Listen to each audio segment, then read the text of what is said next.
Hello there, my name's Mark, and these are my dice sales, and this is going to be a quick one. It's a talking head one, not going to be showing you too much.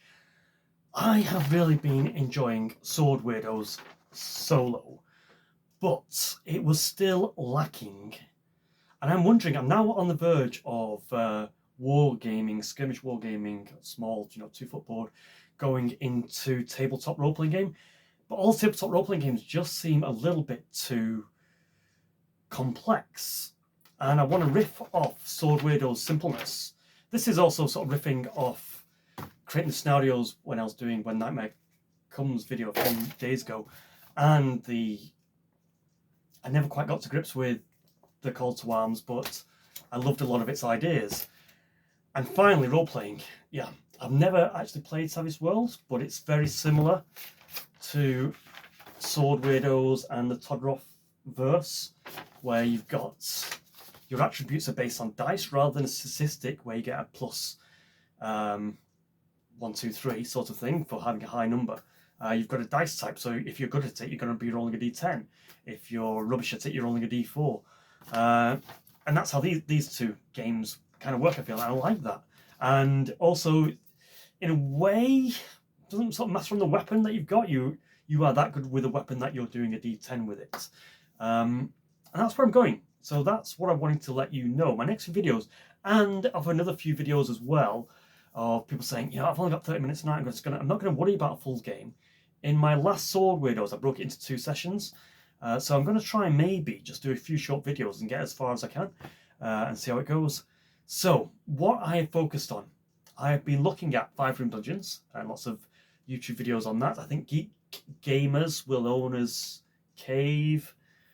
Can I think of anyone else's? Hollow Pond, I think, was one as well, where they talk about, these are not solo war, some of them are solo, but some of them are role players with groups, and they're talking about making combat fun.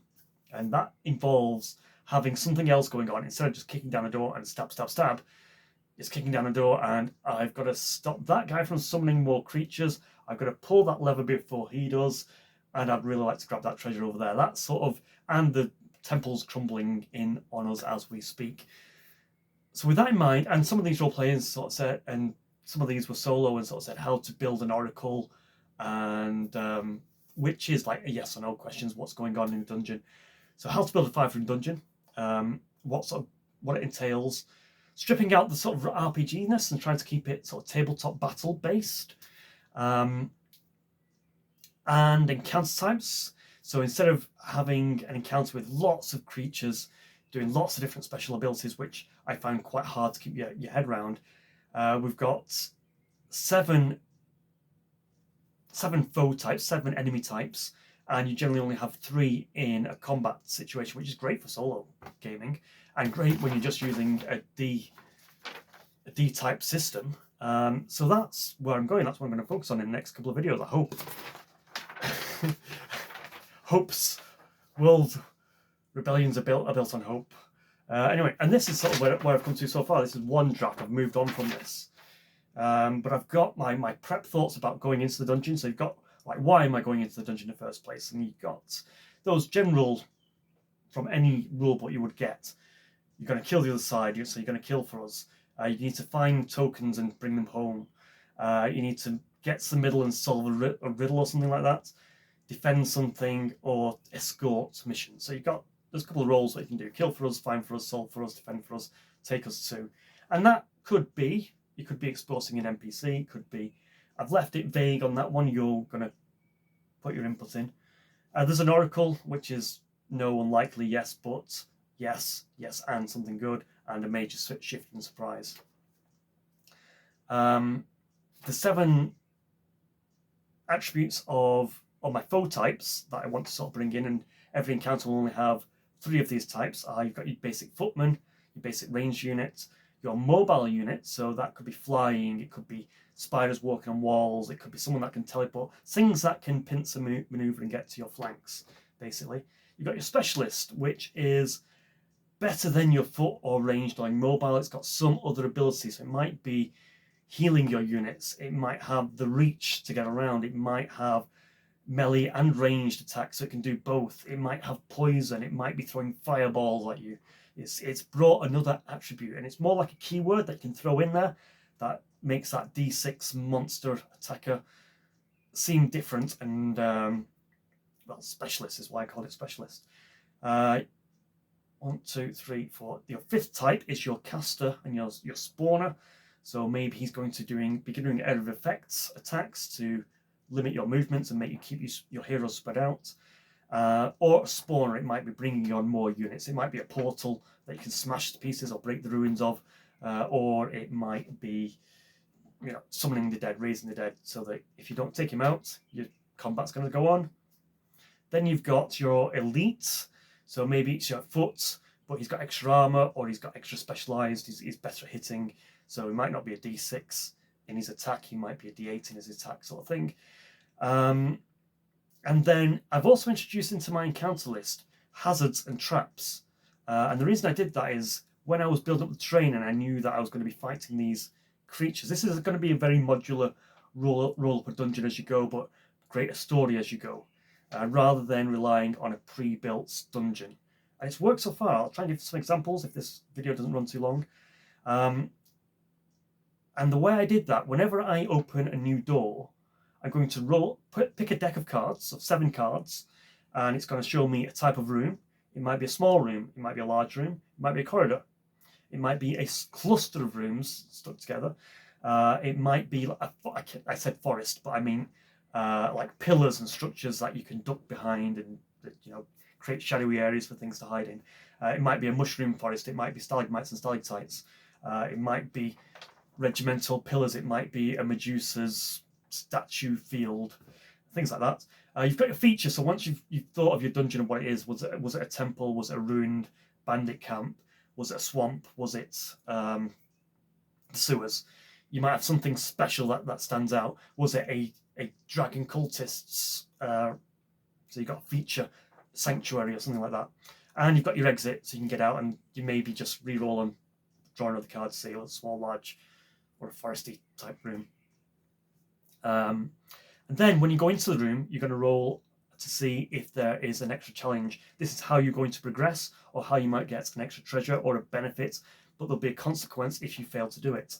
So and I introduced the fact that if you're playing a game with no attributes, basically bring into the game 4 attributes: athletics, investigation, stealth, and charisma. I did get rid of wisdom and constitution, I guess. You could see that as strength, intelligence, dexterity, and charisma, basically, but I gave them a bit more skill-based names: athletics and investigation. So you might not have any of those. It might just be, it's a fight that's focused on range, it's a fight that's focused on melee, it's an ambush, so you're just going to have your fight, and it's like a normal room. This is mainly dungeon-based, by the way, so far, but it could work in a forest or outdoors as well. So yeah, and on that, so you'd roll, so maybe I need athletics to move on. So that, to me, I would make my terrain, I roll up my enemy force, whether it's a small force, a moderate force, or a large force, or it was the boss, or it was the treasure room. And all these tables sort of combine. It's only a couple of rolls. It seems daunting, which is why I'm doing this as a preamble video. And I don't want to do it in the, I've got to the table, this is a tile, this is what I'm doing. I want to sort of skip that and say, watch the previous video, this is what I'm about. So we've got what type of room it is, the sort of size and terrain that you might have in it, the challenge that you might have in there, which might bring in these more roleplay aspects: athletics, investigation, stealth, and charisma. And just by the way, for these skills, you'd literally assign a D6, a D8, a D8, and a D10. So you're going to be very good at something, sort of average or good, above average at 2 things, and sort of not very good at 1 thing. And when you're trying to make a roll, I'm still deciding whether to go with like a Savage World, when Nightmare comes, roll above 4, or you go with a more of a short Sword Weirdos, you roll 2d6, and then you have to beat that with your pair of dice. I've been playing a bit of both, and I kind of like both. I might have it as an optional thing, depending on what you do. And also, I love Conan, that scene where they're fighting on the steps, and the wizard is trying to magically open the door, and it seems like he's having to cast his spell a few times, so you might need a couple of successes to get through the door. So athletics, it might be right, maybe your wizards are going to have to take up the fight while your athletics guys needs to open that grate and keep it open and keep it above his head. So he's going to be making strength checks while your wizards keeps off the enemy forces, and you all then slip out under the grate, and he lets the gate crash down. It might be he's moving rocks. It might be he has to swim across a river and then he can lower a drawbridge, something like that. That might be athletics. Something strength-based, something endurance-based. Investigation is pretty much something more reading the ruins on the wall and saying friends may pass, or there's a riddle on the wall and there's a little alcove, so it says you must have a strong red heart, and you'd put in a red ruby jewel or something like that, which you might find in a nearby room, that kind of thing. Stealth, didn't want it to just be stealth. I did think of it that being that doctor trickery. There's a trap, there's a contraption on the door where it needs that needle point pickpocketing skill. Charisma, that was the hardest one, but one example is I went into this Goblin's Lair who'd been kidnapping people. The first room I got to, I rolled charisma. I thought, oh my gosh, how am I going to get past this? And I thought it's a cave, but they blocked it up with a big boulder. I need a password to get past. I need to speak a password into the room. So I needed to either rough up the warriors the foes that I just defeated, and get the password, and then try and say the password to the person through this boulder, and they would roll the boulder aside. If not, and again, I rolled benefits and consequences. So, and I think I rolled damage to me, so I see that as a trap. So if they don't get the right password, the guy on the other side of the door is going to pull the lever, and a pit trap sends my party into a pit taking damage. So that was one example. Another one was I rolled charisma. I thought, oh my gosh, what am I going to do with charisma? And I thought, well, is it an NPC in the room? And I rolled on my oracle. Was it yes, no, likely? He said yes. Are they a threat to? Are they threatened by the things in the room, the foes that I've rolled up? And I rolled a no. Okay, how are they not threatened by the throws? So I rolled an elevation. So I stuck them on an elevation with a door, and I had the undead forces down below. And I thought, oh, what's this? Is it a cleric casting wards to? He's gone into this temple and he's strengthening the wards, but the undead have already broken through. And I had, rather than just going in, my first video of Sword Weirdos, I'm literally kicking down the door, fighting monsters, moving on to the next room, kicking down the door, fighting the monsters. Now I had a narrative going on. I ended up with a room where I imagined it was like the Hall of Heroes. It was like I had to roll silence. It was a stealth check, but I rolled no foes, but it was a hazardous. So I thought, oh gosh, it's like I was thinking back to The Last Crusade, Indiana Jones, when he has to walk through a room, and I thought, right, we need to be pious, we need to be prayerful, we need to get across this room silently, stealthily, piously maybe, I don't know. If we don't, then I already had sort of crumbling ruins in the previous room. So I did fail the attempt as a party to cross the room in this pious way. So I had my next room, which I rolled up was the exit, and it had like bats in the ceiling. I could avoid the bats, so rather than just going in and straight up fighting the bats, I had to cross crumbling staircase because I failed to pass this ancient prayer room with the statues and the saints looking down at me. That the temple was crumbling at my the corruptness that it felt. It was defending itself, and it started to collapse the exit. So I had to make athletics checks in the next room to jump across the stairs and stop them from crumbling beneath me without waking the bats who might have attacked me if I did. Now I made it through that next room without waking the bats. I had quite an athletic party. I just didn't have a stealthy party, and it's been working well for me. So I wanted to sort of share it with you guys and see. I don't know if I'm reinventing the wheel. This probably already exists out there. There are articles out there. But I'm taking it from a more wargamey type of game. I don't want a full rule book with lots of different monsters and lots of different rules and lots of different spells. I really like the elegance of Sword Weirdos and the Todderoff verse, where it's just a dice type, because it's really easy to keep track of solo. And I wanted to bring in aspects of Skyrim Call to Arms, where you've got all your skill checks. You can block, you can stealth, you can pickpocket, you can really make it up. There's a lot of vagueness. You need to interpret the roles, but I like to think that I've added a lot of prompts as well, and I wanted to try to keep it onto 1 or 2 pages. So it's like a dashboard you can have in front of you. You got your enemy stats, you've got your hero stats, you've got how to roll up the next dungeon room, and maybe if you're stuck for a few keywords and what is in the next room, is it oil on the floor that you could light up? Is that the trap that the goblins have set? So you're walking in, you think, what the hell? And then suddenly the room lights up and a fire and sparks. With the ease of just having 7 enemy foes, and you know it's only going to be 2 or 3 of these each time, I've been having fun with it, and that's what I wanted to share with you. So yeah, let's keep it a short video, and hope next week, end of this week, maybe I'll have another video of the first room and I'll go through it. So yeah, that's where I've been. I hope you enjoyed my last video about board games with my 7-year-old. I've really enjoyed that. Recently picked up 7 Wonders Architect and loved it. It's like a simple card game version of 7 Wonders, which seems weird because 7 Wonders was a card game to begin with. And anything else I need to add? Oh, one more thing about this dungeon thing. So before you go into your dungeon, you sort of prep it up. So you think of your boss, who you're going to be fighting in the final boss when you draw that card. What the treasure is that you're trying to get or loot. The reason it's not been looted before, so why are you there? Is it the guardians? Is it traps? Is it fear? Is there some sort of timer that it's only here for a short period of time in the mortal realm sort of thing? Think of the factions that are going to be in the dungeon. Is it just the heroes versus the goblins? What are the wandering monsters going to be? Is it the goblins and then maybe fighting the fungal creatures or the undead creatures that are already living there? Think of the terrain. Is it a natural cave? Is it a temple? Has it been occupied by another force, built by someone else? Think of the wandering monsters. Is it going to be gooey blobs?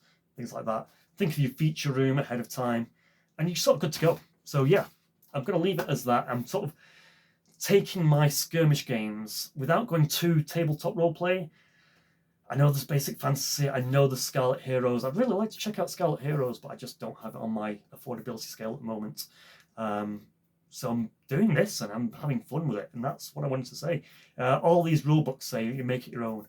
A lot of these tabletop role players say make a table, make it your own.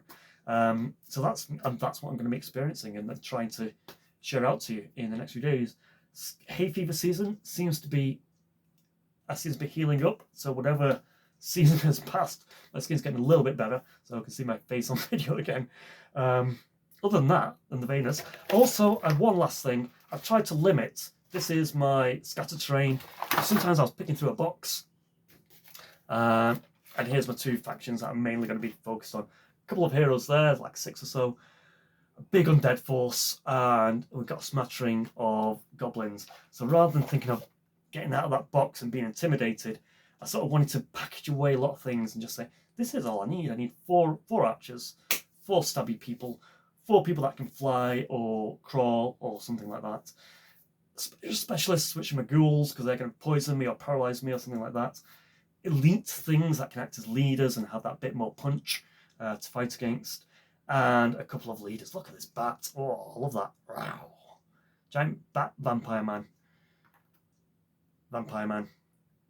And sort of champion skeleton. I love that. As well as my orcs, who are similar. They've got a caster. They've got squigs, riding monsters, cave monsters, things, werewolves.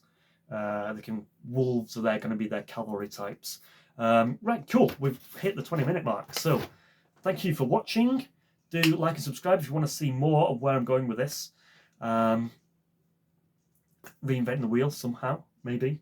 Maybe it's already out there. If you already know something that is doing this in a very succinct sort of dashboard way, without having to page through rulebooks and choose your monsters, let me know. I looked at Rusty Dagger, which kind of prompted me here as when Nightmare comes and all the scenarios. Let's see how it goes. Let's see if it is just that. I'm not going to do any edits. I think this has been a nice run through, and my computer's playing with security. I'm going to be tinkering with firewalls to see if I can get my editing back. So, Mark's Dice Tales signing off. Hope you are having a wonderful time, and the brain aliens, worms that are taking over all the governments and causing craziness in the world. Someone figures out something to sort those guys out. Anyway, see you on the other side. Goodbye.